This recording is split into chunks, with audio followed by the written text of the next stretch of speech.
buenas, bienvenidos un día más a un podcast sobre Bitcoin. Hoy estoy especialmente contento y creo que hacía tiempo que no decía esto porque hoy traigo a una persona que conocí hace poco gracias a, bueno, el interesante, agradable y sorprendente mundo de Internet y que me ha hecho mucha ilusión, la verdad, encontrarle porque tiene muy buen contenido, tiene una cabeza que me parece muy agradable de explorar y eso es justo lo que vamos a hacer en esta entrevista.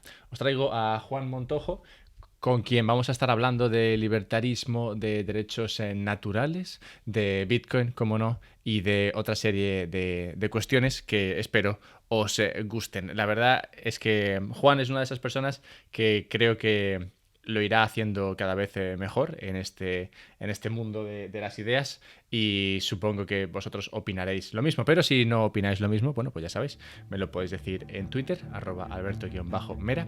También me podéis ayudar en Patreon, patreon.com/un podcast sobre Bitcoin.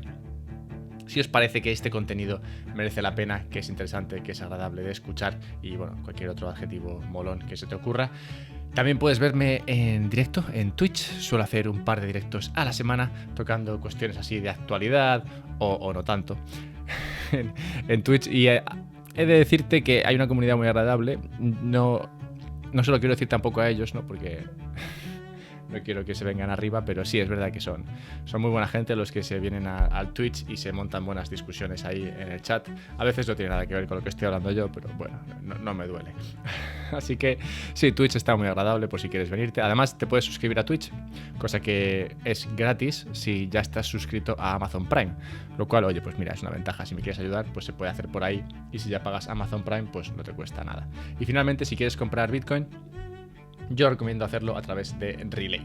Relay es una empresa que está en Suiza y que ofrece un equilibrio óptimo entre sencillez y privacidad. Tú vas a esta aplicación o esta página web, compras Bitcoin en el sentido de que envías dinero a esta empresa que está en Suiza y ellos te mandan Bitcoin a un monedero que tú controlas y del cual luego puedes sacar a un monedero frío, por ejemplo.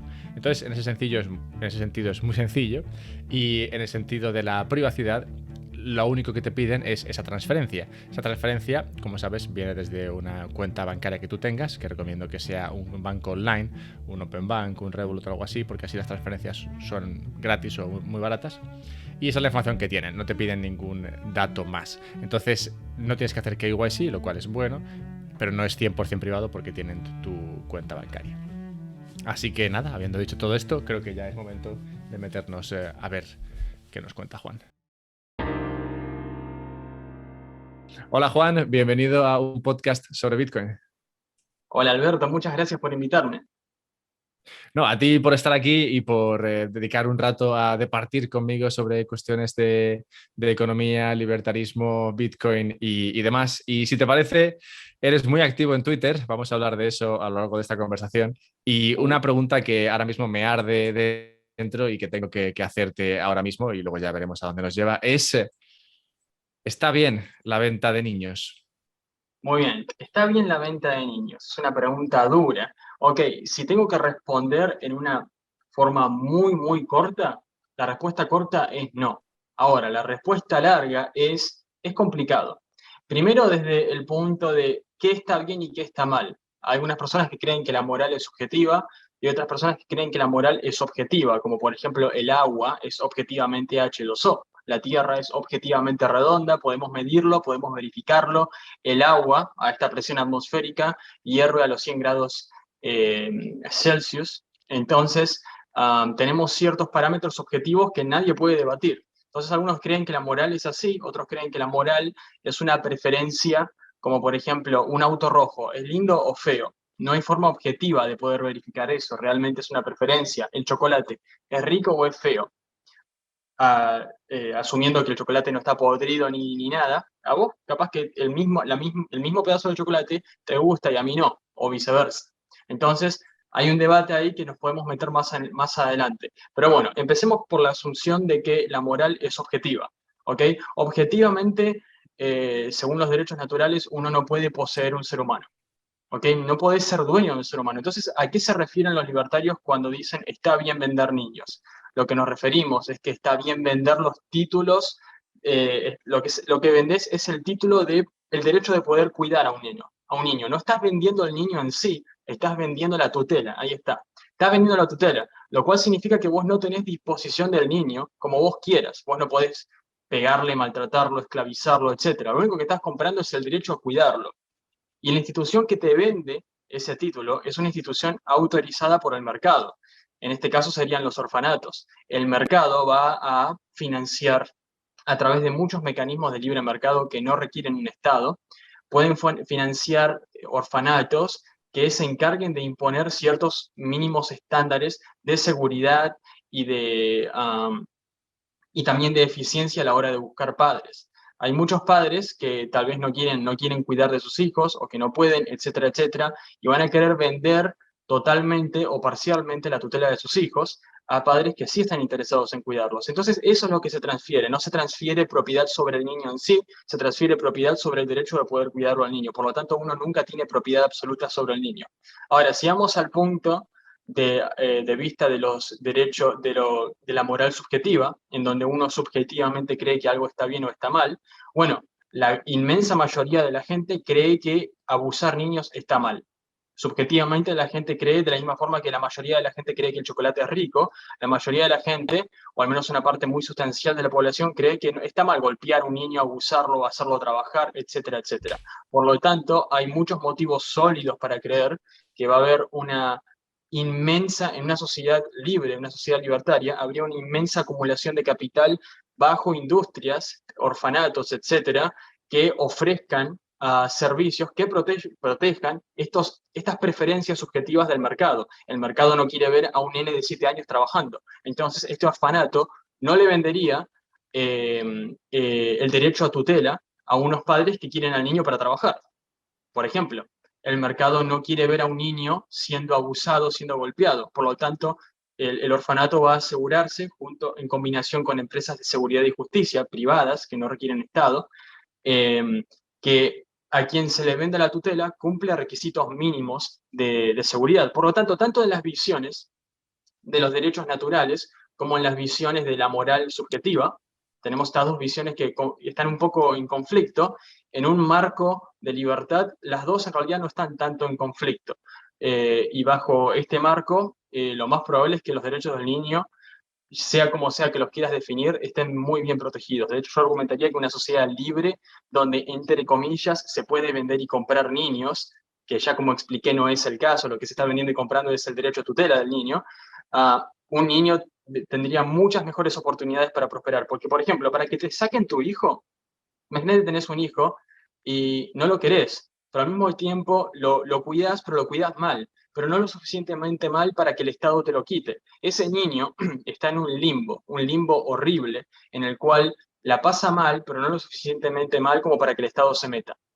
Ese niño va muy probablemente a meterse va a tener una vida horrible, muy probablemente estadísticamente hablando, va a meterse en crimen, etc.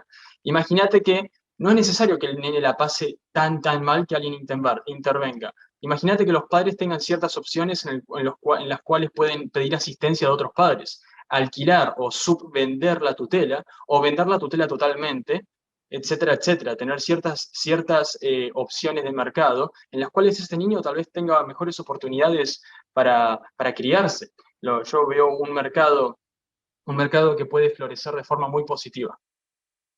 Claro, porque la alternativa es, esto que comentas, es tratar, bueno, es guiarse por lo que está permitido legalmente por lo que es la autoridad competente, ¿no?, en cada país. Y si la autoridad, por ejemplo, el Estado decide que no puedes ceder, ¿no?, la patria potestad, digamos, de los niños de cualquier manera o a cualquier persona, o que tienes que hacerlo siguiendo determinado proceso, o que, bueno, o que directamente no se puede, porque no puedes vender, como tú dices, la tutela del niño. Entonces, claro, las alternativas que le quedan a esa persona o a esa familia que no puede mantener a un niño bien es, bueno, abandonar al niño o maltratarlo, lo cual no parece un escenario. O hacerlo trabajar No. ilegalmente, como sucede mucho en Argentina. Sí, por eso yo creo que sí, me hacía gracia empezar con esta pregunta porque es un tema muy duro, pero yo creo que, bueno, has hecho un ejercicio muy bueno de explicación de las diferentes opciones que se abren cuando esto lo permites gestionar al mercado, porque siempre vendrá alguien, ¿no? Y dirá, bueno, pero el mercado no tiene por qué hacer esto bien, o siempre habrá situaciones en las cuales el mercado, digamos, se aproveche de esa venta de tutelas, o el mercado haga X o haga Y, que subjetivamente o incluso objetivamente no sería algo que la gente aceptase moralmente. Pero claro, eso hay que contraponerlo a la situación actual, en la cual te encuentras con que realmente hay muchos casos, hay muchas situaciones en las cuales no hay una manera de solucionar ese problema o esa situación para eso, para esas familias y para esos niños. Absolutamente.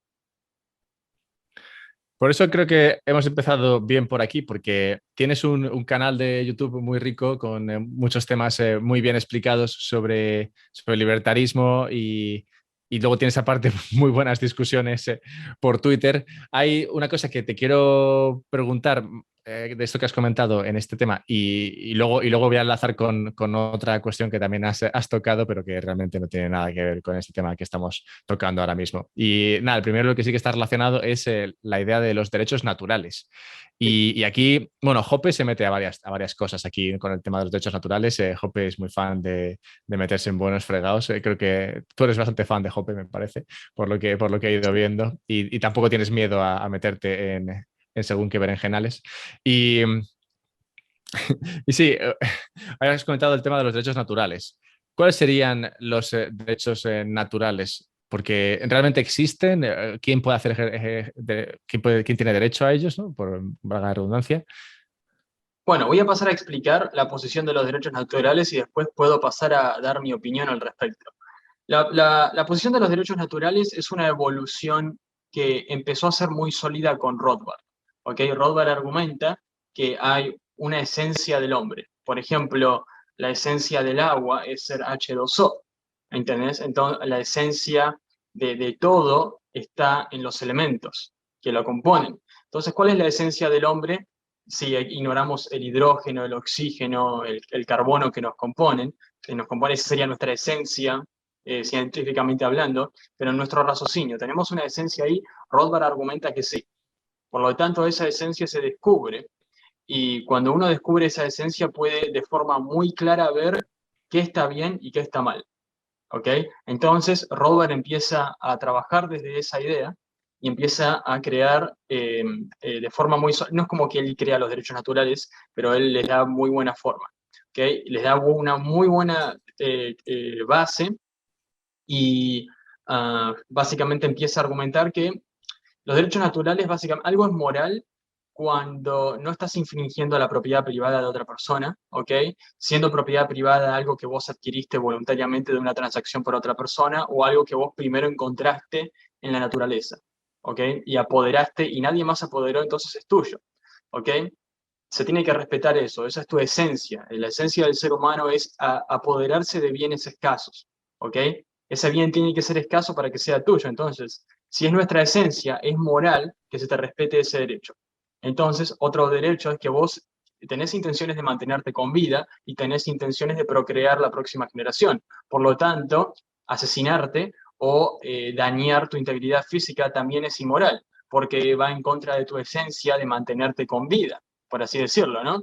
Y después la libertad. La libertad es básicamente la, valga la redundancia, la libertad de que vos puedas hacer lo que vos quieras para adquirir más bienes de capital o mejorar tu estilo de vida para procrear la próxima generación o perpetuar tu propia vida. Entonces, si yo castigo tu libertad o vos limitás la libertad de otra persona, siempre que haya limitaciones, o sea, tu libertad termina donde empieza la libertad de otra persona. Si vos afectás la libertad de otra persona, eso es inmoral, argumenta Rothbard. Entonces, esto es una sobresimplificación, pero básicamente esa es la idea. Hay esencias de cosas que el ser humano inherentemente demanda. Entonces, en base a eso podemos especular qué es moral y qué es inmoral. ¿Ok? Después tenemos la moral subjetiva, por así decirlo, que muchos lo confunden con utilitarismo, que viene de Mises, ¿ok? Mises es previo a Rothbard, ¿ok?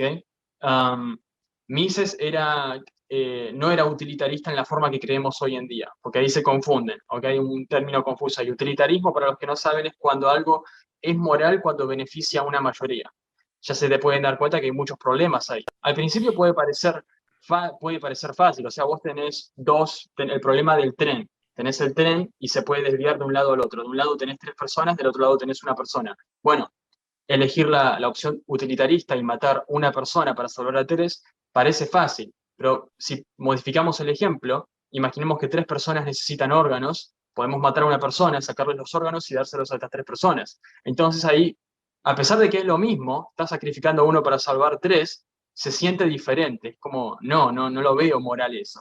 Al menos dirían muchos que no ven moral eso. Entonces, el utilitarismo no es muy objetivo, por así decirlo. Uno no puede dibujar una línea clara entre el bien y el mal, de forma que satisfaga a todos. Mises no creía en esto. Mises él creía en la moralidad como el sistema de precios. O sea, ¿qué determina los precios? Y bueno, las preferencias de los consumidores. Bueno, de la misma forma se determina lo que es moral o inmoral en base a las preferencias del mercado. Y esa es la idea que yo creo, ¿ok? Em, en mi opinión, algo está mal o está bien en base a muchas cosas, ya sea cómo te criaron, tu propio pensamiento personal, cómo vos filosofás, eh, puede ser que hasta incluso características físicas de tu cuerpo o cerebro afecten un poco cómo vos crees ciertas cosas. Un montón de parámetros que son increíblemente difíciles de calcular, pero básicamente las mismas cosas que afectan tu gusto a la comida, que afectan tu gusto por el arte, por la música, etcétera, algo completamente subjetivo. ¿Cuánto estás dispuesto a pagar o a pedir que te paguen por X bien o servicio? Todo eso es subjetivo. Y en mi opinión, la moral es subjetiva. Y acá hay varios argumentos que si quieres podemos meternos, pero si la moral es subjetiva, un montón de cosas que son, al menos que muchos consideran que son terribles, podrían ser aceptadas, etcétera, etcétera. Si quieres podemos hacer como abogado del diablo en eso y hablar más de eso en profundidad. Pero bueno, esto es como un resumen introductorio de derechos naturales y moral subjetiva. Sí, es curioso lo que comentas porque estoy escuchando ahora la biografía de Mises, la de The Last Night of Libertarism, creo que se llama. Y sí, no sé, pensar, o sea, cuando comentabas esos pensamientos y esas teorías, es como digo, interesante verlo dentro de esta biografía porque en esa biografía, claro, como vas siguiendo la vida de Mises en este caso, pues vas viendo sus conversaciones con las personas de su época y cómo se sientan y cómo van surgiendo, ¿no? Estas maneras o estas teorías sobre estas ideas que son realmente complejas y que como explicas, realmente no hay una manera buena o mala de hacerlo. Cada uno pensará de una manera y luego, bueno, será imposible, yo creo, poner de acuerdo a las personas sobre qué es realmente lo moral o, en este caso, cuáles son esos derechos innatos o derechos naturales de las personas. Que hay que diferenciar, yo creo, de los derechos humanos, que eso ya sería otra cosa, ¿no? Porque digamos que eso es un acuerdo al que se ha llegado por diferentes entidades supranacionales, ¿no? Que han decidido una serie de derechos que se supone que aplican a todos, pero que, bueno, luego la gente podrá estar de acuerdo o no en que esos sean derechos, digamos, incorrompibles, por así decirlo. Y te quería preguntar, porque hablando de esto, ahora que tengo una perrita, no sé si era Rothbard el que decía que los derechos, o sea, que los animales no pueden tener derechos porque no saben que los tienen, entonces no pueden ejercerlos. ¿Era Rothbard? Era Rothbard, sí. Vale, supongo que a raíz de este ensayo, ¿no? En el cual hablaba del tema de los derechos. Bueno, ahí veo un problema, el problema con tratar de dibujar líneas objetivas. Ok, yo objetivamente te puedo decir a qué temperatura el agua hierve, bajo qué condiciones atmosféricas, y esa no es mi opinión. Eso es un hecho que vos podés comprobar y podés recrear ese experimento. Ok, entonces, ¿cómo podemos determinar objetivamente qué es más moral o menos moral asesinar a un perro versus asesinar a un mosquito o a un bebé o a un anciano? ¿Cómo hacemos eso? Entonces, las personas que creen en los derechos objetivos, los derechos naturales, dibujan estas líneas, entonces siguen estos parámetros objetivos y lamentablemente estos parámetros objetivos caen en contradicciones tremendas, en mi opinión. Si un ser humano tiene derecho a la vida por simplemente estar vivo, entonces bajo ese parámetro todos los animales deberían tener derecho a la vida. O sos un inmoral si matás un mosquito. Ah, bueno, entonces ahí tenés que empezar a crear excepciones. No, no, siempre y cuando sea un ser humano. Ah, bueno, está bien, siempre y cuando sea un ser humano. Entonces tenemos que determinar qué es un ser humano. Bueno, está bien, cuando el esperma se une al óvulo. Bueno, está bien. ¿Por qué cuando el esperma se une al óvulo? Bueno, porque cuando el esperma se une al óvulo hay potencialidad para que esta criatura se transforme en un ser humano adulto que conocemos todos. Bueno, pero el esperma también tiene potencialidad. Por lo tanto, cada vez que te masturbas estás matando millones de potenciales humanos. Entonces, todas estas líneas objetivas tienen problemas lógicos básicos enormes. Y en mi opinión, la respuesta es muy simple. ¿Cuál es tu preferencia?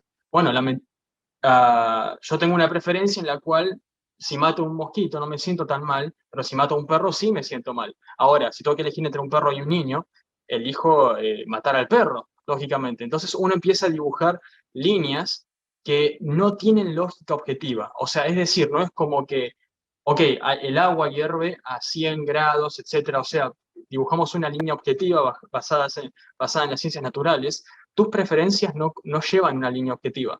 Tus preferencias se van dibujando de acuerdo al contexto. Por ejemplo, a vos te puede gustar un auto porque es rápido y porque es económico y porque es lindo. Esos parámetros. Pero bajo esos parámetros vos no dibujás las preferencias de absolutamente todo. Por ejemplo, vos no vas a casarte con tu esposa porque ella corre rápido. No te vas a casar con ella porque es rápida. Entonces, no podés usar esa línea para absolutamente todos los contextos bajo cualquier escenario. No tiene sentido. Uno va eligiendo diferentes métricas para determinar diferentes preferencias de acuerdo al contexto.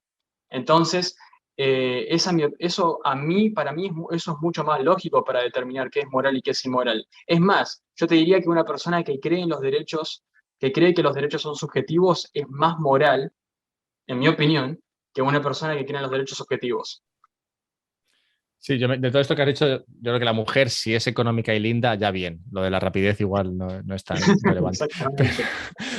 Pero, pero no, fuera coñas, claro, yo creo que el tema yo creo de base aquí es que realmente estas conversaciones son muy interesantes a discutir, pero realmente no se puede llegar a ningún sitio. O sea, cuando hablas de estas cosas o cuando alguien dice, no, pero es que eso es inmoral, o cuando alguien dice, no, pero es que eso es un derecho que no puedes violar de los animales o de los humanos, son para mí conversaciones que no van a ningún sitio por esto mismo que estás diciendo, que realmente no puedes encontrar un sitio en el cual tú vayas y le digas, mira, fíjate, aquí está claro, escrito en piedra, que esto es de esta manera y lo aceptamos todos. Eso no existe en este tipo de conversaciones. Entonces, cuando se entra aquí, yo creo que se entra y se discuten estos temas, yo creo, pues bueno, por el afán de discutir, porque realmente es que no puedes llegar a ningún sitio.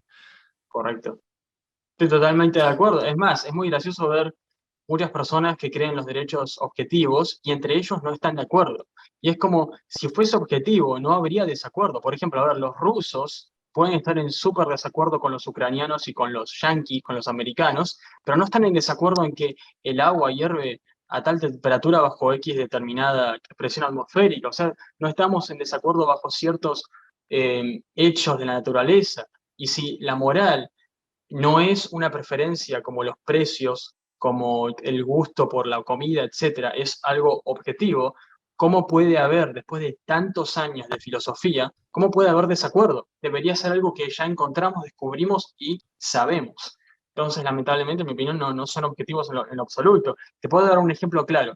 Imaginemos que hay una persona que cree que la esclavitud está mal, pero cree en los derechos naturales. Y otra persona que cree que la esclavitud también está mal, pero cree en los derechos subjetivos. Yo argumentaría que esta segunda persona es más moral, en mi opinión subjetiva, porque esta persona, sin necesidad de decirle, oh, mira, esto es lo que es moral per se, esta persona concluye a través de diferentes raciocinios que la esclavitud está mal, ya sea por empatía, porque ve a un esclavo y no quiere ese sufrimiento, no quiero ese sufrimiento para mí, no lo voy a querer para otra persona, porque tal vez porque lo ve económicamente no viable. ¿Para qué vamos a esclavizar personas si podemos tener máquinas o empleados asalariados que son mucho más eficientes que un esclavo que le estamos pegando todo el día? Tal vez hace un cálculo. A través de diferentes raciocinios concluye que la esclavitud está mal.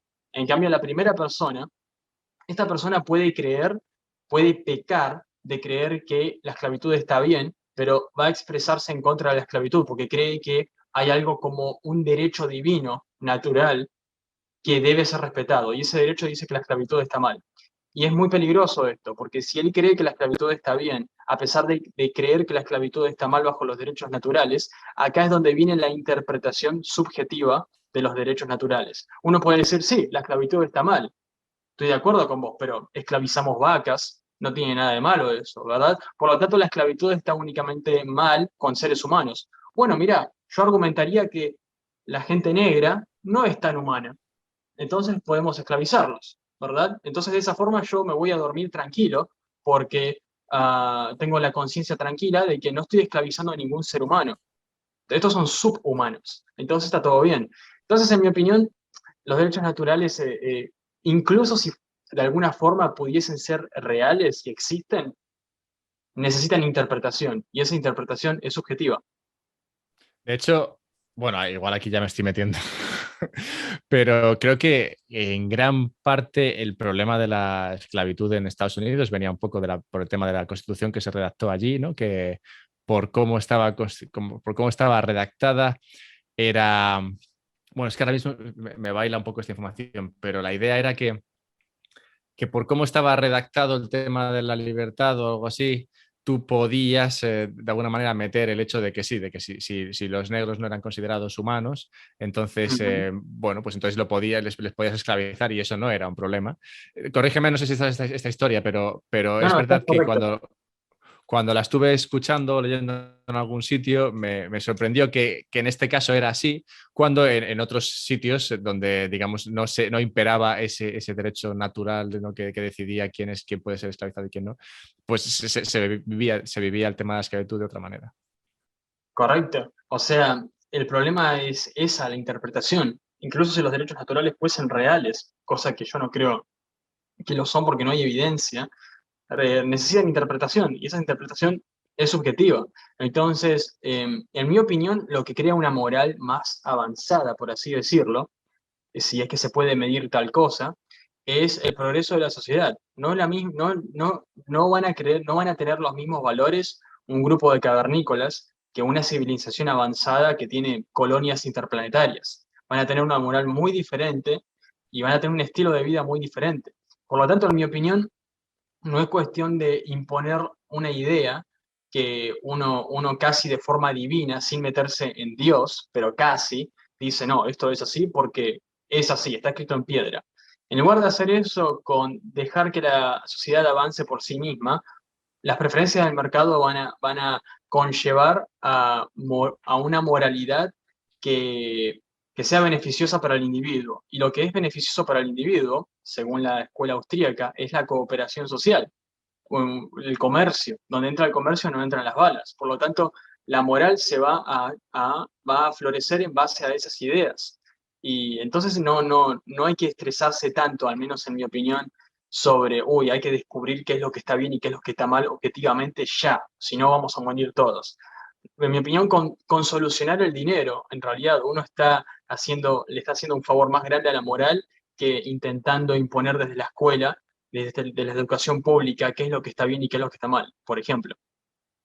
Ese es un ejemplo de Bitcoin arregla esto que no había escuchado nunca Sí, y creo que no, creo que es tremendamente acertado. Pero bien, vamos a dar un paso atrás porque hace igual 20 minutos dijiste algo que ahora voy a coger para, para enganchar con otro tema. Vamos a dar unos cuantos saltos en esta conversación porque tienes mucho contenido y muy interesante, así que me parece que puede ser agradable dar estas vueltas. Y hace como 20 minutos o así, cuando hablábamos de derechos, comentaste algo sobre la objetividad. Y hablando de la objetividad, usaste el ejemplo de la Tierra siendo redonda, ¿no? Que la Tierra es una esfera y entonces, bueno, como eso es algo objetivo que podemos todos ver, pero resulta que no todo el mundo lo ve así. Y de hecho, tú hace poco hiciste una comparación entre los terraplanistas, es decir, personas que no consideran que la Tierra sea redonda, y los amantes de Bitcoin Cash. No sé si podrías ilustrarnos sobre bueno, esta comparación. te juro que no estoy mintiendo. Yo por mucho tiempo hice esta comparación, pero realmente yo no creía esta comparación. En mi opinión, creer que la Tierra es plana es algo que ya alcanza un nivel conspiranoico tipo nivel 100. Creer que Bitcoin Cash es mejor que Bitcoin BTC en mi opinión, sos un poco conspiranoico o estás mal guiado, pero no sos un loco. O sea, muy probablemente no leíste ciertas cosas de economía, etcétera, etcétera. O sea, yo hacía esa comparación, pero a modo de broma. Pero podés creer que ayer, un loco fanático de Bitcoin Cash, yo vi en su perfil y el loco creía que la Tierra era plana.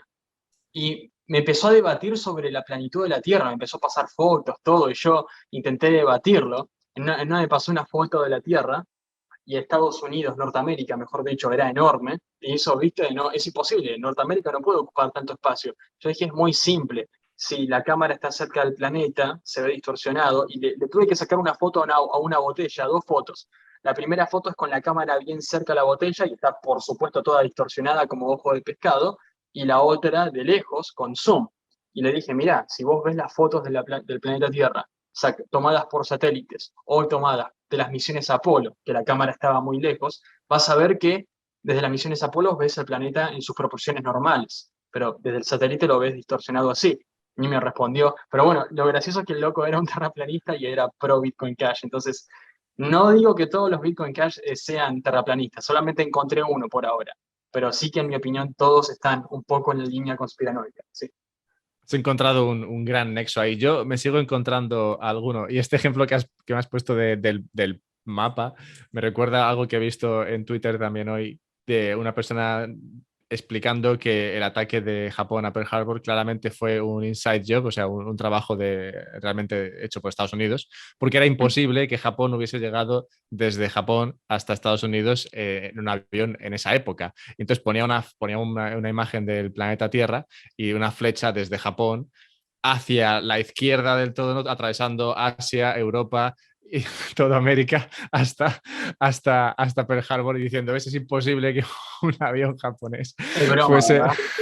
Hombre, igual es broma, pero prefiero pensar que eso es verdad porque me hace más gracia. Dios mío, Pero, existe gente así, existe. pero seguro que existe, porque tú has comentado acá ahora mismo el ejemplo de una persona terraplanista, que seguro que hay alguien que piensa que realmente para ir de Japón a Estados Unidos tienes que atravesar todo el planeta. Y le dije, por favor, compartime un mapa de la Tierra plana. Le tomó, porque me empezó a mandar videos eh, desmintiendo la Tierra redonda. Yo dije, no, ya entendí, la Tierra redonda mal, pero mostrame el mapa de la Tierra plana. Me muestra el mapa de la Tierra plana, lógicamente, una locura donde está la Antártica todo alrededor. Y yo dije, bueno, según tu mapa, Brasil está más cerca de Sudáfrica que Argentina.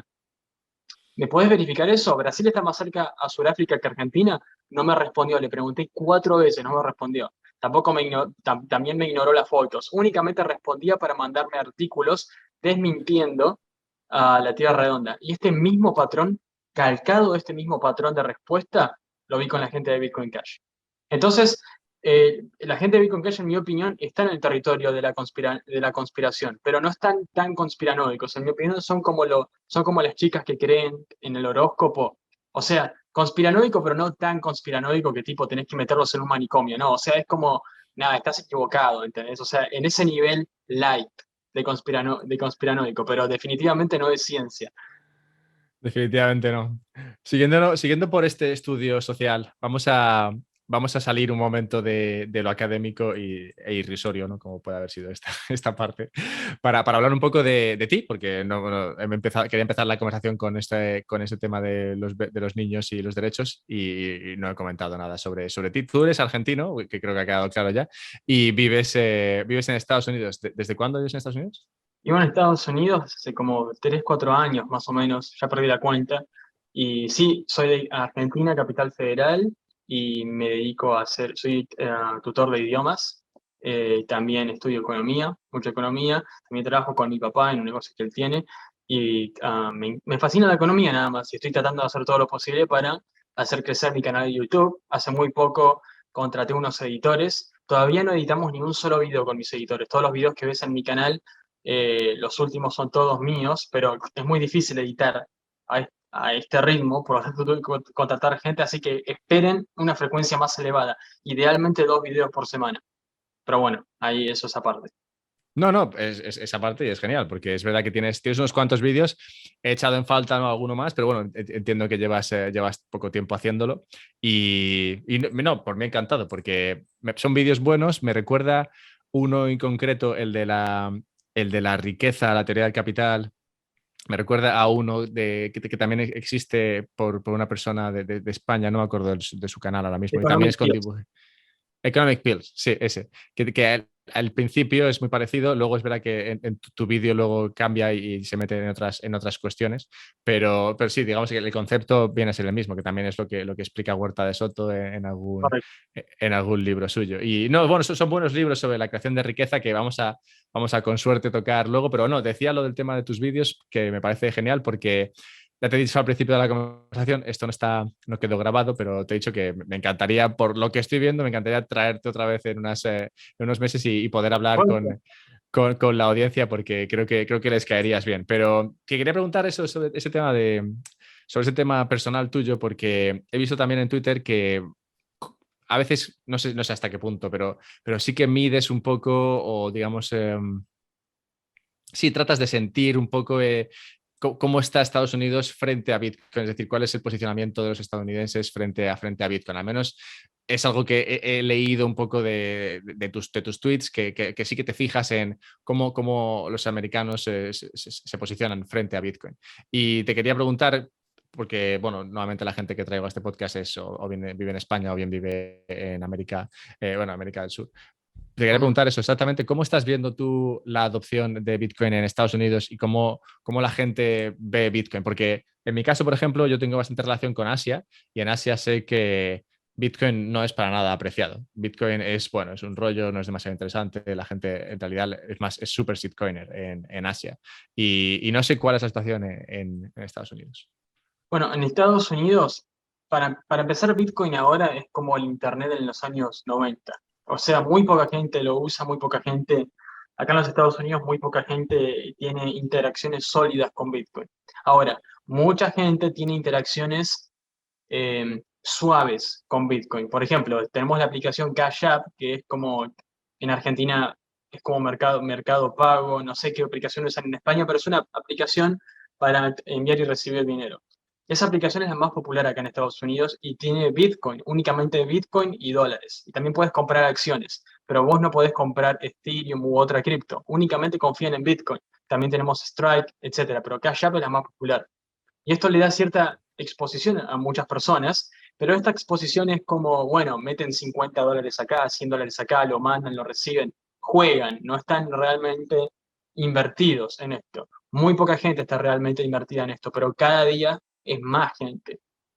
Esto recién empieza. Ahora, Estados Unidos comparado con el resto del mundo, sí, en mi opinión, Estados Unidos lidera la adopción en Bitcoin, pero la está liderando más por la narrativa de la reserva de valor y más por la narrativa de la utilidad de la red como una tecnología.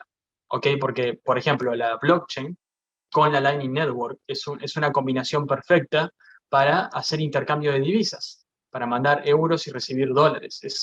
Y es brillante, baja los costos exponencialmente. Tanto que ya se puede usar. De hecho, yo me comunico con Argentina cuando tengo que hacer transferencias de dinero o recibir dinero, uso Bitcoin. Incluso cuando no quiero, cuando alguien no quiere recibir Bitcoin, usamos Bitcoin igual y reciben otra divisa. Es increíblemente eficiente. Entonces, acá la adopción va por ese lado, y lo cual es genial porque el teorema de la regresión de dinero de Mises dice que el dinero primero tiene que ser reserva de valor, y Bitcoin está respetando eso. Ahora, en Latinoamérica, no voy a Argentina hace bastante, pero estoy bastante metido en la comunidad, y hay una adopción muy grande, también como reserva de valor, también como un medio tecnológico, pero también debido a la alta inflación de Argentina, también como medio de cambio. Es muy fácil encontrar gente que esté dispuesta a vender bienes y servicios por Bitcoin. Acá en Estados Unidos es posible también, entre comillas es más fácil porque tenemos más personas, pero yo argumentaría que proporcionalmente hablando, no tengo números al respecto, es simplemente la sensación que me da. En Estados Unidos es más difícil que en Argentina encontrar a alguien que esté dispuesto a recibir Bitcoin a cambio de un bien o servicio. Justamente porque en Argentina la moneda que tenemos es tan mala que literalmente ahorrar en celulares es más redituable. O sea, si vos tenés pesos argentinos y no podés comprar dólares o Bitcoin u oro, comprar un celular, incluso un celular a precios abusivos de la tienda, es más redituable a largo plazo que quedarte con los pesos, porque el celular va a mantener su valor mejor. lo cual es una locura, porque al comprarte un celular debería bajar de valor automáticamente. Y sí, baja de valor, pero relativamente sube de valor en comparación al peso. Entonces, en Argentina y en países con mucha inflación, el Bitcoin tiene más utilidad. Pero definitivamente estamos muy, muy tempranos en la fiesta. Esto va a ir subiendo de a poco, de a poco, de a poco, y cada vez que va subiendo, va acelerando la subida. No es lo mismo una tecnología con miles de usuarios que la utilizan. Esa tecnología va a crecer a pasos de miles, pero una tecnología que tiene millones o decenas de millones de usuarios va a crecer a pasos de millones. Entonces la cosa se acelera. Sí, esa aceleración es algo que hemos visto y que estoy contigo seguramente veamos simplemente por eso, porque ahora hay más gente usándolo, lo cual conlleva que más gente todavía, ¿no? lo acaba usando. Y en relación con esto, te quería preguntar, creo que ha quedado claro que eres libertario Sí. y además de libertario, sí que comentas en un tuit que Bitcoin debe ser regulado, porque el libertarismo no está, digamos, regañado o peleado, ¿no?, con la idea de las regulaciones, la idea de las leyes. Y entonces quiero tirar de ese hilo porque me parece que hay mucha gente que opina, tiene también esa confusión, ¿no?, que si eres libertario, digamos que eres 100%, incluso si eres anarcocapitalista, eso no quiere decir que no haya leyes. Y entonces quería un poco que enganchases por ahí y luego concretamente si pudieses explicar cómo regularías tu Bitcoin. Perfecto. Buena pregunta. De hecho, yo argumentaría que una sociedad anarcocapitalista, aclaro, yo soy libertario anarcocapitalista. En una sociedad ANCAP habría más leyes, en mi opinión, que una sociedad estatista, y esas leyes estarían mucho mejor impuestas. Las leyes son como productos y servicios que nosotros demandamos, como autos, comida, ropa, etcétera, etcétera. El Estado apesta para crear cualquier bien o servicio, ¿ok? La gente vio con la Unión Soviética o con Alemania, por ejemplo, hacer autos, comida, encargarse de cualquier sector conlleva a menos de ese bien o a demasiado de ese bien de una calidad baja y de un costo elevado. A pesar de que no lo pagues enfrente, lo estás pagando con impuestos. Entonces es un costo elevado. Entonces, ¿qué les hace pensar que el Estado va a hacer un buen trabajo con las leyes? Perfecto, estamos de acuerdo ahí. Podemos tener una sociedad libre donde no haya Estado, pero eso no significa que no va a haber leyes. De la misma forma que una sociedad con Estado, que hoy en día se encarga de la educación, por ejemplo, si nosotros disolvemos el Estado, eso no significa que la educación también desaparece. En una sociedad libre no necesitamos escuelas. No, las escuelas serían manejadas y creadas por el sector privado, en libertad, siguiendo las preferencias de los consumidores. Lo mismo con las leyes. Entonces, ¿a qué me refiero con que Bitcoin debe ser regulado? Primero lo primero, Bitcoin no puede ser regulado. O sea, no me refiero a regular la blockchain, a regular cuánto Bitcoin hay en circulación. O sea, eso es imposible. No me refiero a eso. Cuando hablo de regular Bitcoin, me refiero a regular servicios financieros que utilizan Bitcoin. ¿Ok? Por ejemplo, hace muy poco hubo problemas con Voyager, que es un exchange, con Celsius, por ejemplo, y eso es porque el Estado es un monopolio territorial de la ley y apesta a interpretar qué es esto, qué es este bien o servicio que se está proveyendo, en este caso es un bien, es Bitcoin, no saben bien qué es, no saben cómo regularlo y no saben cómo implementar esas leyes. Por lo tanto, terminamos con un exchange que toma tus fondos, te dice, sí, te guardo tus fondos, te doy dólares y después te devuelvo los fondos, pero con esos fondos van y apuestan, o hacen cualquier locura, o te roban directamente, o hacen estupideces así. En una sociedad libre, nosotros contrataríamos empresas de seguridad y justicia totalmente privadas, con pagos voluntarios, y diríamos, usted, empresa de seguridad y justicia que te pago todos los meses, ¿qué empresas financieras que utilizan Bitcoin u oro, etcétera, etcétera, cumplen tus estándares de seguridad? Estándares de seguridad que yo como consumidor demando. Y ellos te van a dar una lista de los bancos o exchange y entidades financieras que ellos aprueban y verifican todo el tiempo, bajo sus estándares aprobados por vos, el consumidor. Entonces vos vas a ir y vas a saber que este exchange es relativamente seguro de usar, porque si ellos te estafan, tu empresa de seguridad y justicia va a intervenir. Entonces hay ciertas garantías. Y estas garantías no son gratis. Vos estás pagando en cuotas mensuales, anuales, etcétera, por estas garantías. Entonces hay regulaciones, hay leyes. Lamentablemente muchos libertarios, por falta de estudio o por ser mal informados por ciertos líderes libertarios, creen que en una sociedad libre es una sociedad donde no hay regulaciones, el mercado se regula solo. Y sí, es parcialmente verdad que el mercado se regula solo, pero justamente como el mercado se regula solo, crea regulaciones, o sea, el mercado se regula, crea regulaciones solo en base a las preferencias de los consumidores. Entonces, caen en esta falsa dicotomía en el cual no puede ser, o sea, porque yo soy libertario y quiero regulaciones, pero las regulaciones no son libertarias, etcétera, se meten en este quilombo y es como, no, muy simple. Las regulaciones son como productos que el mercado demanda y el sector privado puede proveer esos productos mucho mejor que el Estado. Es así de simple. En una sociedad libre, empresas estúpidas que operan mal, como Celsius, no existirían o funcionarían mucho mejor, por lo menos. Entonces, a eso me Bueno, refiero con que... no serían demandadas. O sea, si tú, por ejemplo, como has comentado, si la mayoría de personas, perdona que te he interrumpido, pero es que me estaba calentando, porque mucha gente ve que, claro, si Celsius es una empresa que tiene una página web y no tiene un warning rojo enorme, ¿no? Que dice, uy, esto es peligrosísimo, pues la gente asume que eso está bien y que probablemente pues eso funcione perfectamente y sea un servicio de lo más seguro y ya está. Y no se preocupa lo más mínimo. Entonces participa de ese servicio. Y lo que tú comentabas, si la sociedad fuese libre en este sentido, yo me cuidaría de, oye, mira, voy a participar en según qué servicio en función de lo que me diga este otro servicio, ¿no? Que se encarga de medir el riesgo exactamente en el cual me estoy metiendo. Y yo pagaría por eso, o igual no pagaría por eso y me la jugaría yo, pero bueno, si me la juego yo y no estoy pagando por ese servicio, pues me estoy exponiendo a un riesgo. Pero bueno, en el caso en el que yo pago por ese servicio, que digamos cuida de mí en ese sentido, o me protege en caso de, de de que haya una situación como la de Celsius. Pues en ese caso, Celsius no estaría dentro de esos servicios que me recomendarían usar.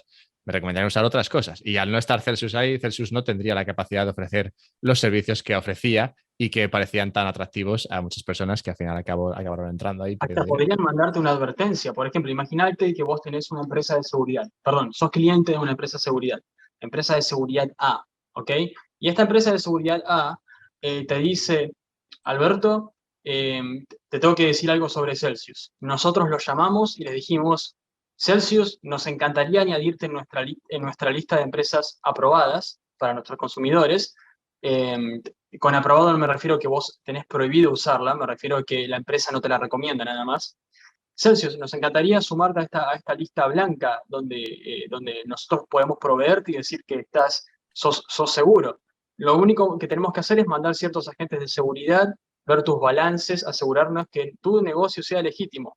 Celsius dice, no me investigues nada, rechazo tu aprobación. Entonces la empresa de seguridad te va a decir, Alberto, esto es lo que pasó con Celsius. Si vos metes dinero ahí, es a tu propio riesgo. Nosotros no te garantizamos nada. ¿Okay? Entonces, eso en el mercado va a pegar duro. Muchas empresas, muchos exchanges que compran, venden Bitcoin, te dan servicios de préstamos, etcétera, van a querer ser aprobadas por estas empresas de seguridad. Otra empresa te va a decir, empresa de seguridad, vení a mi exchange, vení a mi banco, mirá todos los números, mirá todo, estamos limpios, ofrecemos un servicio legítimo. Entonces estas empresas le van a dar la aprobación a esa institución financiera y te van a informar de eso a vos como consumidor. Y vos como consumidor vas a hacer tu decisión. Y se podría decir que realmente el Estado cumple con esta función, ¿no? A la hora de regular que los servicios a los que tienes acceso pues son seguros. Pero primero, no lo hacen. Y segundo, el problema es que no compiten, claro, porque si tú tienes esa empresa de seguridad que ofrece este servicio y lo hace mal, porque te recomienda meterte en Celsius, que luego tiene un problema, pues la gente deja de demandar a esa empresa que le ha metido en un fregado, ¿no? Como Celsius, y dice, mira, esta no funciona, me voy a ir a esta otra, que sí que me habría prevenido, ¿no? De meterme en algo como Celsius. Entonces dices, no, claro, el Estado ya lo hace. Sí, lo hace, pero lo hace mal. Entonces, si dejas al mercado, pues el mercado te da opciones. Y si hay alguien que lo hace mal dentro del mercado, ¿qué pasaría? O sea, no es que el mercado solamente te ofrezca lo bueno y perfecto y todo sea genial, sino que el mercado, digamos, filtra a los que lo hacen mal, pero claro, a base de que demuestran que lo hacen mal y eso manda una señal a la gente de esta no funciona. El mercado es como una inteligencia artificial. Viste que la inteligencia artificial aprende en base a prueba y error, pero aprende, hay mejora todo el tiempo. el Estado no aprende. El Estado únicamente puede tener ciertas mejoras a través de ciclos selectivos, pero esos ciclos selectivos, gracias al sistema democrático, tienen más incentivos para empeorar que para mejorar. Un Estado siempre tiende de mal a peor, más que de mal a mejor. En cambio, el mercado tiende de mal a mejor, en lugar que el Estado. Es exactamente lo opuesto. Entonces, sí, el Estado hoy en día regula Celsius, regula estas empresas, pero lo hace como muy bien dijiste vos, lo hace mal. Y yo no puedo rechazar el servicio. O sea, yo veo, bueno, Celsius es una empresa que está legal, o sea, no están operando ilegalmente en Estados Unidos. El Estado de los Estados Unidos aprueba esta empresa. Bueno, entonces debe tener ciertos recaudos de seguridad y no me voy a andar poniendo a leer las 50 páginas de bienes y servicios, de condiciones de uso. Yo confío en el gobierno de los Estados Unidos, entonces voy a ponerle acepto y voy a poner mi dinero ahí. Oh, y ahora terminé estafado. Entonces, bueno, entonces no estoy satisfecho con los servicios de ley y justicia del gobierno de los Estados Unidos. ¿Puedo irme con la competencia?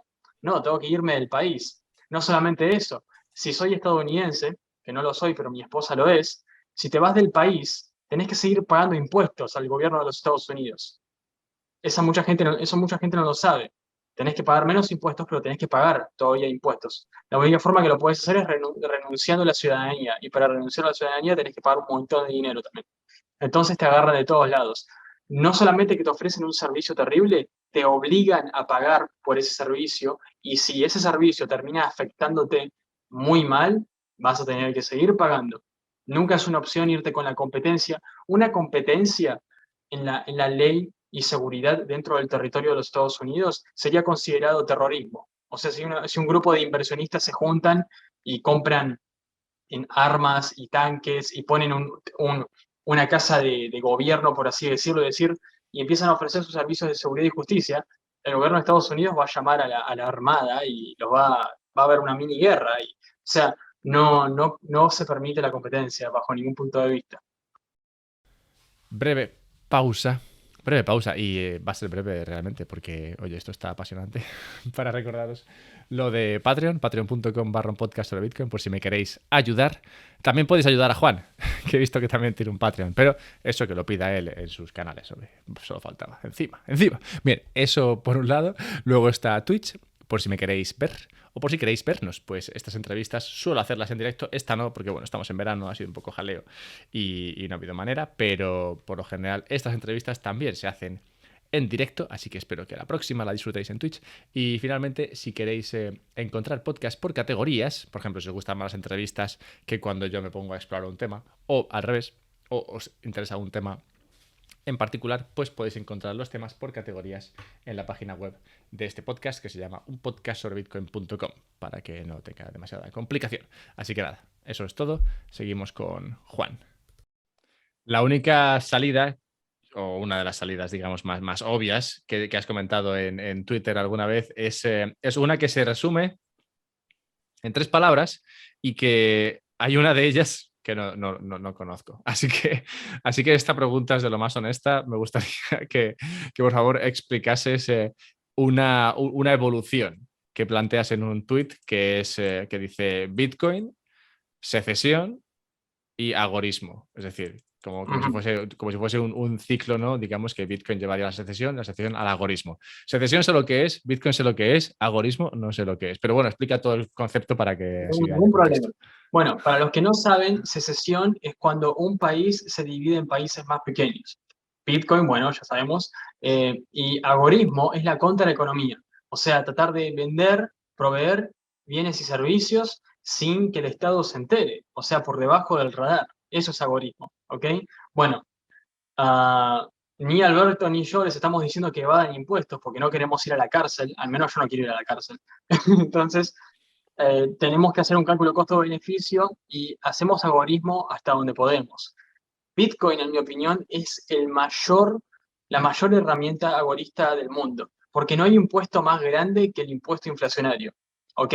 Cuando uno va a comprar un bien o servicio a un supermercado, paga impuestos a las ventas. Cuando cobras tu sueldo, tenés que pagar impuestos a las ganancias, etcétera, etcétera. Pero esos impuestos a largo plazo no son tan duros como lo es el impuesto inflacionario. Depende cómo lo midas, el impuesto inflacionario es mucho más alto que incluso el impuesto a las ganancias, incluso en países primermundistas. Miren, por ejemplo, la inflación únicamente en el mercado de bienes raíces en los Estados Unidos. Y díganme si cómo las casas fueron subiendo y cada vez cómo toma un porcentaje mayor y mayor de tu sueldo anual promedio para comprar una casa promedio en los Estados Unidos. Díganme que eso no es más que el impuesto a las ganancias. Por supuesto que es más. La inflación de verdad te empobrece. Y cuando uno compra Bitcoin, está haciendo una protesta, por así decirlo, agorista contra el Estado porque estás evadiendo un impuesto legalmente, estás evadiendo el impuesto inflacionario. Eso desfinancia al Estado y te enriquece a vos. El Estado únicamente puede debilitarse si la gente se hace más rica. Esa es una forma de que el Estado se puede debilitar. La otra forma de debilitar al Estado es reduciendo su jurisdicción. La gente cree que reducir al Estado significa bajar impuestos o bajar algunas regulaciones. Eso es falso en realidad eso.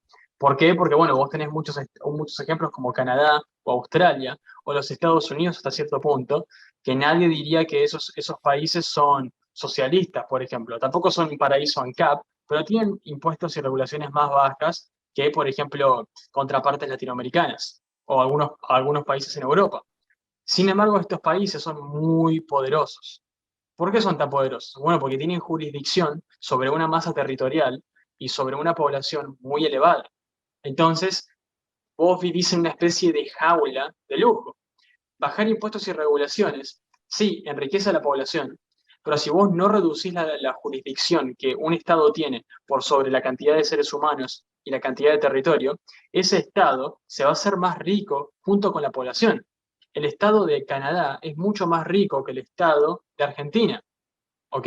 La única forma de que el Estado de Canadá se haga más pobre que el Estado argentino sin empobrecer a la población es con la secesión. Habría que separar las provincias de Canadá en países independientes. Y ahí el gobierno de esa provincia, por ejemplo, que ahora sería un país, podría llegar a ser igual o más pobre que el gobierno argentino, pero su población seguiría siendo más rica. Por ejemplo, Argentina, el Estado argentino es mucho más rico, al menos hasta donde yo sé, que Andorra. Pero sin embargo, la gente en Andorra es mucho más rica que un argentino promedio. Esa es una sociedad más libre. Es una sociedad que vive en un país cuyo Estado tiene menos poder de coerción por sobre su población. Argentina es una población más pobre, pero el Estado es muy rico en comparación a la población. Tiene un poder de coerción muy grande. En Australia o Canadá, la población es muy rica, pero como el Estado tiene una jurisdicción tan enorme, tienen un poder de coerción muy potente sobre ellos, tanto que pueden crear un campo de concentración y mandar gente ahí. Algo que sería impensado. Andorra no puede hacer eso, Mónaco no puede hacer eso, Liechtenstein no puede hacer eso. No tienen el poder, no tienen las herramientas para hacer eso. Si lo intentan hacer, les sería muy mal. Pero Canadá puede hacer eso. Estados Unidos de forma más complicada porque Estados Unidos es más descentralizado, también podría hacerlo. Entonces, cuando hablamos de secesión, la secesión es realmente la única medida que puede reducir el Estado. Entonces, cuando yo digo, vamos a llegar, no sé si grados extremos 100% de anarcocapitalismo van a ocurrir en el futuro, yo creo que sí, pero definitivamente las chances van a subir, sí. Aceptamos la secesión como algo viable, estar de acuerdo en estar en desacuerdo, dividirnos si no estamos de acuerdo en cómo nuestro gobierno opera las cosas, adoptando Bitcoin para empobrecer al Estado, de tal forma que, a pesar de que el Estado tenga una jurisdicción grande, hacerlo más pobre. Necesitamos una población más rica y un Estado más pobre. Eso es lo que necesitamos. Y eso es un movimiento agorista. Entonces, a eso me refiero en esos tweets, más o menos. No sé si lo expliqué muy bien porque los gatos me hicieron perder el hilo, pero es básicamente eso. No, no, lo explicaste genial y es la primera vez que veo lo de la palabra agorista. Me hace gracia porque yo me manejo bastante por ahí. Entonces, es curioso, ¿no? Que Siempre se estaba aprende algo haciendo, nuevo. estaba haciendo esto sin saberlo. Además, me alegro de que dentro del ejemplo hayas usado Andorra. Yo desde hace un año soy residente andorrano, así que Felicidades. estoy muy contento con esa decisión que de nuevo un poco va por lo que digamos, de la mano del descargo de responsabilidad que dijiste al principio. Esto, o lo que comentamos aquí, claro, no quiere decir que no queremos empujar a la gente a que defraude o trate de pagar menos impuestos y demás, pero sí que yo por lo menos trato también de mandar el mensaje de si no estás contento con dónde estás y tienes la posibilidad de, digamos, hacer arbitraje jurisdiccional, irte a otro sitio donde te sientas mejor tratado, pues entonces no está de más hacerlo. De hecho, probablemente redunde en tu beneficio. En el mío lo ha hecho y es una manera también de empobrecer al Estado, pero sí, totalmente legítima. Si yo no quiero compartir más de mis ingresos con el Estado actual en el cual me hallo, pues me voy a otro donde creo que soy mejor considerado como ciudadano y ya dejo mis impuestos allí. Enriquezco a un Estado que creo que se porta mejor con sus ciudadanos y eso es totalmente Correcto. legítimo. Correcto. Un Estado encima que tiene menos jurisdicción que el Estado español. España, si no me equivoco, es al menos 10 veces más grande que Andorra, o más. No, Y- muchísimo más. Andorra mm, son 70.000 habitantes y España son 40 millones. O sea que no hay comparación. no hay color. Andorra es un barrio de una ciudad pequeña de España, pero funciona como un estado soberano desde hace 1000 años y es muy parecido a, por ejemplo, el sistema que tienen en Liechtenstein o países como San Marino o Mónaco. Bueno, incluso más soberano que Mónaco. Liechtenstein también tiene una historia muy, muy larga. Así que yo creo que están un poquito más parecidos a ellos. Bien, Juan, hemos tenido una conversación genial y quiero ir cerrándola, no porque no quiera seguir, realmente tengo más temas aquí, pero ya te he dicho, esto va para una segunda parte porque me pillas de viaje y es un poco tarde y hay temas que creo que tenemos que tocar con tiempo y me parece que no sería justo dedicarles tiempo ahora. Por ejemplo, el proceso de descivilización y el proceso de creación de riqueza. Creo que esos son temas que podemos tocar en otra charla. Pero bueno, por terminar, como decía, dos cosas que he visto también en tus vídeos, bueno, vídeos y tweets, como todo lo demás. La primera es si tú crees, y creo que esto va un poco relacionado con esta idea que comentabas ahora de Bitcoin, secesión y agorismo, si tú crees que se puede recuperar el sueño americano, que como comentabas antes, se perdió a partir de 1970, 60, y que comentas en un vídeo en el que además usas el ejemplo que has comentado antes de las viviendas. El dinero es, entre muchas cosas, una herramienta de comunicación social. Si vos ponés un montón de gente en una isla y esa isla tiene ciertos recursos naturales, y les decís a la gente, se tienen que organizar entre ustedes, se tienen que comunicar y tienen que extraer esos recursos para hacer los bienes y servicios, para construir o hacer realidad los bienes y servicios que ustedes crean más eficientes, de tal forma que su expectativa de vida mejore, tengan más niños, la población incremente, asumiendo que esas son sus intenciones. Vamos a asumir por un segundo que esas son sus intenciones. ¿Okay? ¿Cómo esa gente se puede comunicar entre sí? Bueno, van a hablar, van a usar el lenguaje también, la escritura, etcétera. ¿Cómo pueden comunicar que algo es redituable? Por ejemplo, vos tenés la idea de procesar estas rocas y yo quiero procesar esas maderas, pero ¿en qué cantidad? ¿De qué forma? ¿En qué calidad? ¿Cómo podemos comunicar eso? El dinero es la herramienta que comunica eso. Cuando vemos a través del sistema de precios, los precios de procesar algo, de vender algo, de comprar otro algo, eso es lo que nos comunica. Y ese mecanismo de precios es lo que hace posible que podamos extraer los recursos de la forma más eficiente y podamos satisfacer lo que nosotros creemos que es más importante. Entonces, un buen dinero significa buena comunicación. Imagínate que tuviésemos muy mal internet y intentemos hablar y yo te estoy tratando vos y yo estamos tratando de hacer un proyecto y la internet no funciona, el proyecto va a ser horrible, horrible, va a decir cualquier cosa porque no nos podemos entender. Eso aplica con el dinero. Cuando el dinero aumenta y se contrae en base monetaria, cuando las tasas de interés suben y bajan en base a lo que a un político se le ocurre que es, entre comillas, justo, eh, y cuando el dinero es a propósito tecnológicamente limitado, uh, la comunicación es terrible. Por lo tanto, se sobreproduce ciertos bienes y se infraproduce otros bienes. La calidad también sufre. el mercado laboral también sufre. Algunas industrias contratan de más, otras industrias contratan de menos, los sueldos también se descoordinan, todo se descoordina. Por lo tanto, lo que nosotros demandamos como consumidores cada vez se hace más difícil de lograr. Entonces, tener Bitcoin como dinero, en mi opinión, es la mejor forma de comunicación. Es como el Internet. El Internet es la mejor forma de comunicación por lejos, además de estar enfrente hablando cara a cara. Después de eso, el Internet es la mejor forma de comunicación en la mayoría de los casos. En mi opinión, el Bitcoin es el mejor dinero jamás creado. Y me fui un poco. ¿Cómo era la pregunta original? No, sí, vas bien, pensaba que ibas a llegar ya, porque preguntaba si crees que se puede recuperar el sueño americano, Sí, porque ahí está, se eso. perdió con el mal dinero. Entonces, ¿se va a recuperar el sueño americano? Estados Unidos creó el sueño americano de la nada. Y con Estados Unidos me refiero a cualquier país, ¿ok? Gente, Estados Unidos creó los primeros millonarios y una clase media fuerte, el sueño americano, comprar tu auto, empezar tu negocio o trabajar, ahorrarte, irte de vacaciones, tener la casa, el perro Firulais, hacerte, no sé, una barbacoa con tus amigos, con los vecinos, todo eso que es el sueño americano, eso se creó de la nada, de una sociedad que era de granjeros, no tenían nada, tenían muy poca maquinaria, poca población, poco todo. Pero ¿cómo lo crearon? Tenían el patrón oro, tenían un dinero excelente, un dinero exponencialmente superior al dinero que tenemos hoy en día. Entonces la comunicación en cuanto a qué es redituable y qué no es redituable hacer para producir era excelente. Entonces se pusieron a producir y se hicieron ricos.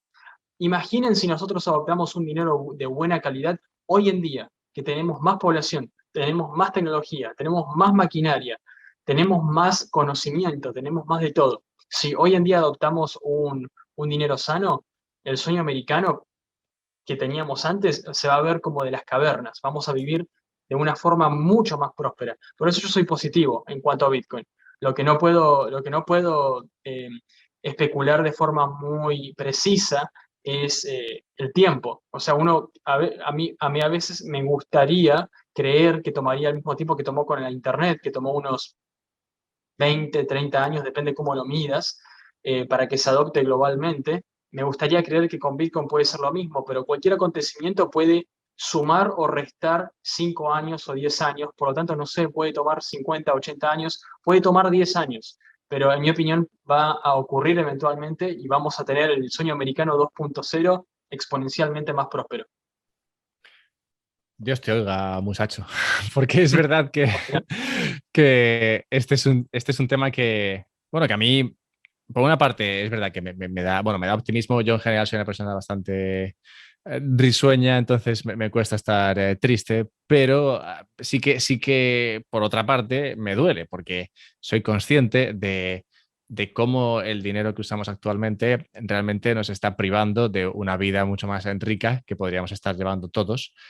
No digo, no sé, la gente que vive bien ya, que viviría mejor, no digo todos en general. O sea, cuando yo hablo de estas cosas, hablo desde la idea de que realmente a todo el mundo le iría mucho mejor. Y entonces me duele que ese no sea el caso, ¿no? Me duele que estemos previniendo, evitando, obstaculizando la generación de riqueza de todos por unas ideas que yo creo que son abiertamente equivocadas y que creo que se ha demostrado que es su equivocación durante no una vez o dos, sino decenas de veces y que a pesar de eso se siguen, digamos, reciclando con pequeños cambios. Hace poco hice un podcast sobre la inflación, hablando de cómo la idea de la impresión de dinero acaba surgiendo en cualquier sociedad, en cualquier contexto, acaba surgiendo y siempre que se vuelve a poner sobre la mesa y se vuelve a adoptar, ¿no?, la idea de, venga, vamos a imprimir dinero para solucionar este problema, siempre que ocurre eso,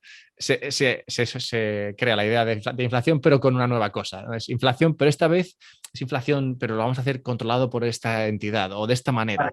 Sí, sí, con este detalle que entonces ya, no, el problema de antes no, esta vez lo vamos a salvar porque esta vez tenemos esta cosa y entonces ahora ya va a funcionar perfectamente. Y es una idea que es totalmente es peor que Terminator, o sea, no hay manera de acabar con Es ella terrible. y acaba volviendo siempre.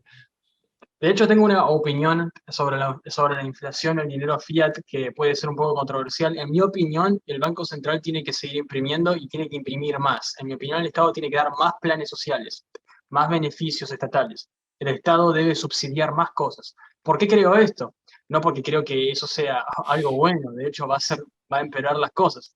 Pero en mi opinión, una institución tan ineficiente, tan terrible, únicamente las cosas pueden mejorarse desde las cenizas. O sea, si uno tiene un sistema informático en una computadora terrible, todo es terrible, intentar mejorar algo que exponencialmente se pone cada vez peor, a veces hay que sacarlo y tener algo nuevo. Y si prenderlo fuego es la forma de hacerlo, bueno, que así sea. Con prenderlo fuego no me refiero a que vayamos a prender fuego al Estado, me refiero a que si el Estado se pone a imprimir más dinero, se pone a empeorar las cosas, a veces tal vez sería mejor tener mucho sufrimiento en el corto plazo y pasar a un nuevo sistema que tener un sufrimiento prolongado y exponencialmente, o sea, lentamente, pero seguramente cada vez más incrementado e intenso por muchos, muchos años. Puede llegar a ser algo positivo. O sea, por ejemplo, si Argentina hoy en día elige a un político, etcétera, que diga, bueno, vamos a bajar la inflación del peso y lo logran aumentar la credibilidad, etcétera, yo creo que eso sería malo, porque perpetúas el Banco Central. La gente empieza a tenerle confianza al peso argentino y empieza a guardar, empiezan a sacarse el Bitcoin de encima, porque total ahora el peso tiene menos inflación, podemos hacer mejor cálculo económico. Y después los incentivos del Estado, de un Estado demócrata, los incentivos de una economía centralizada, van a conllevar a que la cosa se va a empezar a poner peor desde ahí. Entonces, lo que se pudo haber solucionado en 10 o 20 años terminó extendiéndose como un problema de medio centenáneo o incluso 100 años o más. O sea, eh, Sí, todavía no tengo esta opinión formada 100%, pero puede llegar a ser mejor que el yo estoy Estado contigo. continúe. Yo estoy contigo. De hecho, esta semana tuve un intercambio en Twitter hablando de esto. Alguien me decía, bueno, ahora mismo no recuerdo la conversación, pero al final la conclusión era justo a la que tú has llegado ahora. Yo decía que realmente el fin de esto no puede ser bonito. Y lo digo porque mientras que el sistema no quiebre, o sea, tú dices, creo que lo que tú has dicho es, esto no se puede arreglar desde donde está, lo único que se puede hacer es comenzar desde cero. Bueno, yo llego a la misma idea un poco, pero desde el punto de vista de, yo creo que no se va a aceptar que este sistema no funciona hasta que este sistema no esté totalmente quebrado, o sea, hasta que sea totalmente, hasta que esté muerto, digamos que ya no respire de ninguna manera, entonces dices, vale, mira, realmente sí, no funciona. O sea, tener una Unión Soviética que dices, mira, ha petado. O sea, la Unión Soviética estuvo cayendo durante 15, 20 años, que claramente iba peor, pero se seguía pensando que no, aún funciona, porque aún no había quebrado de la manera más absoluta. Entonces, solamente cuando quebró de la manera más absoluta, se dijo, ah, bueno, pues es verdad, no funcionaba. O sea, que creo que hay que llegar a ese punto de mira, realmente esto no, está muerto, para aceptar que realmente está muerto. O sea, que no vale con que medio muera, tiene que morir del todo. Exactamente, como un virus, tiene que estar completamente extirpado. Y por eso yo veo al Bitcoin como el mejor candidato. O sea, si el dólar americano cae, el mejor candidato después del dólar para transformarse en reserva de valor global, junto con el oro, es Bitcoin. No hay ningún otro candidato. O sea, uno puede irse a otras monedas fiat, como por ejemplo el euro, etcétera, pero todas estas monedas también están sangrando, no tienen la credibilidad. Entonces, las grandes corporaciones y individuos ricos al ver esto van a decir, y un híbrido entre oro y Bitcoin, o Bitcoin únicamente, o lo que sea, pero yo creo que sería Bitcoin. Entonces, aunque es feo, porque voy a la tienda y cada vez tengo que pagar más por comida, cada vez el dinero alcanza menos, cada vez veo a más gente sufrir, digo, bueno, hay que pasarla mal ahora para pasarla bien en el futuro. La inflación tiene que aumentar y que este sistema que está roto, que siga rompiéndose, y entonces que lo que es bueno, que nosotros sabemos que funciona, Bitcoin, tome lugar. Creo que ahí ya serían mis palabras. Y ahí lo podemos dejar por hoy, pero como he dicho, Juan, me ha encantado esta conversación. La verdad es que venía a ella ya con muchas ganas. Cuando tengo un blog de notas lleno de temas, suele dar para buenas conversaciones. Y Sí. nada, como decía antes, en tu canal de YouTube he encontrado varias cosas. De hecho, bueno, pondré enlaces porque creo que hemos tocado varios, aunque no hayamos comentado exactamente cuáles hemos tocado, pero por ejemplo, hay uno que, que tenía para ver en un directo en Twitch, que es el de las leyes de una sociedad sin Estado, que realmente no hemos tocado en sí, pero hemos tocado al hablar de, yo creo, la regulación de Bitcoin, que has explicado un poco como una sociedad sin Estado, digamos, aún En la así segunda tendría parte podemos regulación. ir más en detalle en eso. Sí, sí, porque ya te digo, son temas que ya he querido tocar en el pasado y de hecho, bueno, este es más gracioso todavía porque concretamente este vídeo lo tenía guardado antes de encontrarte, o sea, tenía el vídeo guardado y no sabía que era tuyo, o sea, sabía que era de una persona, pero luego cuando estuve haciendo un análisis, ¿no? sobre ti y tu contenido, entonces vi que este vídeo lo tenías y que ya lo tenía guardado para otra cosa, o sea que, Ah, bien. sí, sí, así Significa que tuvo que... repercusión. Sí, sí, sí, definitivamente. Así que no, hay muchos temas que me gustaría tocar contigo en otro momento, así que yo creo que después de verano, cuando haya avanzado un poco la situación, podemos juntarnos de nuevo y ver cómo va de avanzada la crisis, si sigue habiendo o si han sido capaces de frenarlo un poco para digamos, ganar algunos meses más de vida. Por supuesto. Y en mi opinión van a intentar perpetuarse lo más posible, pero hay que ver cómo va la adopción de Bitcoin. A mí no me interesa tanto el precio del Bitcoin como estoy ahorrando a largo plazo. Me interesa más la cantidad de billeteras con saldos bajos, porque eso te demuestra que hay mucha gente de clase media, media baja que está adoptando. Me interesa ver empresas, instituciones comprando. Eso es lo que a mí me hace más fácil estimar si estamos más cerca de un futuro en el cual Bitcoin pueda ser la reserva de facto del mundo, o al menos de varios países. Seguiremos atentos a eso porque realmente sí, esas son las métricas que hay que observar. Esa y la, como dices, Aicedian, la de los nodos, ¿no? Mientras que montar un nodo sea sencillo y la gente lo siga haciendo, eso es algo también a tener en cuenta y a seguir con atención. Bueno, Juan, pues lo dicho, dejaré enlaces a todo tu contenido en la descripción del podcast y hablamos en unos meses para que vengas otra vez. Gracias por invitarme, Alberto, y saludos a todos tus seguidores. Y hasta aquí la primera parte con Juan. Ya te digo yo que va a haber una segunda parte y no tardando mucho porque me he dejado un montón de ideas, bueno, de temas en el tintero que quería haber sacado con él, pero realmente son temas que no son demasiado sencillos. Perdonad si escucháis un muñequito de estos sonando, pues es mi perrita que está mordiendo el muñequito, lo cual es siempre mejor que muerda mi maleta, que es lo que está haciendo ahora mismo. Bien, vamos a hacer esto rápidamente antes de que me quede sin maleta. Esa maleta, por cierto, la compré en 2009, ¿puede ser? ¿2010? No, 2011, o sea que tiene más de una década. Espero que aguante el embate de esta adorable perrita que lo muerde todo. Cuánto la quiero. Bien, como decía Juan, estará aquí de vuelta para terminar de tocar otros temas y además seguir tratando algunos que ya tiene en su canal de YouTube.